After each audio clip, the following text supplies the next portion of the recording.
This is it, the last preview breakdown for AHS Double Feature, and as always, we're not going to waste any time. If you haven't seen the preview, I've left a link to it in the description below, but please come back as I am so very lonely. Here we are in the Oval Office, and it looks as though Richard Nixon might be president. You can see him getting ready to sit down, and the gentleman over here by the door definitely isn't Eisenhower, and we'll see Ike in the hospital later on with Mamie doing some stitching on the left of the frame. Ike says, quote, "All of this is them," and we aren't quite sure if he's referring to the aliens or Nixon himself. After all, Nixon is a bit of a shady character in American politics, and considering the writers wrote him as being the mastermind behind Marilyn Monroe's death, and that they've been building up his ambition to one day become president, I wouldn't be surprised if he could be involved. For those of you who are curious, Eisenhower died the same year Nixon took office. Here's Nixon looking concerned outside the window of the Oval. We'll later see him praying alongside who I believe could be Henry Kissinger, his Secretary of State. I didn't take Nixon for a religious man, so something quite dire must be going on here. Now, which of us hasn't been here before? It looks like someone is ready to be probed. My best guess, Nixon, but it's kinda tricky. And did you notice the two space aliens on the bottom right? We have Mamie exiting a vehicle and Valiant Thor explaining to Nixon that the creation of the hybrid would be a complex task.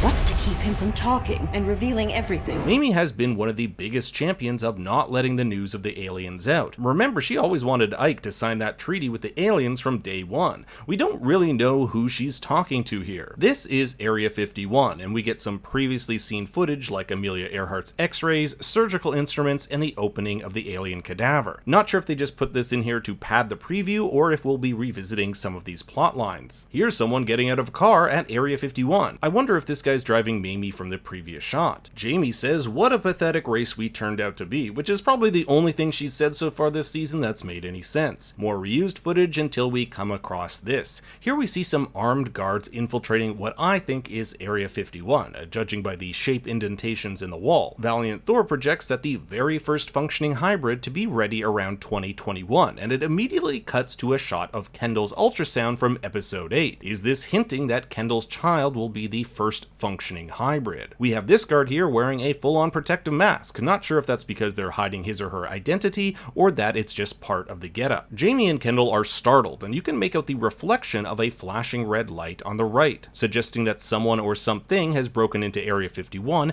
possibly to retrieve them. Mamie winks, nothing really game-changing here, but check out these guards entering what I believe to be the moon landing room from Area 51. That's because we'll later see this shot of something attacking a guard from up above, set against the moon floor, or at least that's what it looks like to me. Here's an interesting shot of Nixon, and notice the round light on the top right. This is kind of what leads me to him being the one that gets probed. It could be really interesting if Nixon, the President of the United States, was under control of the aliens. And finally, one final shot of an alien. Remember that they really can't come down to Earth because, according to Mamie, who was taken over by them, they haven't acclimatized to the toxins and diseases of our planet. Honestly, I don't know how they're going to do so much in just one episode, so like any good AHS fan, I get my hopes up, usually to be terribly disappointed. Thanks for watching, everyone. Be sure to like and subscribe, and for more bad takes, check me out on Twitter and Instagram at ThinkStoryYT. Until next time, remember, Daddy loves you very much.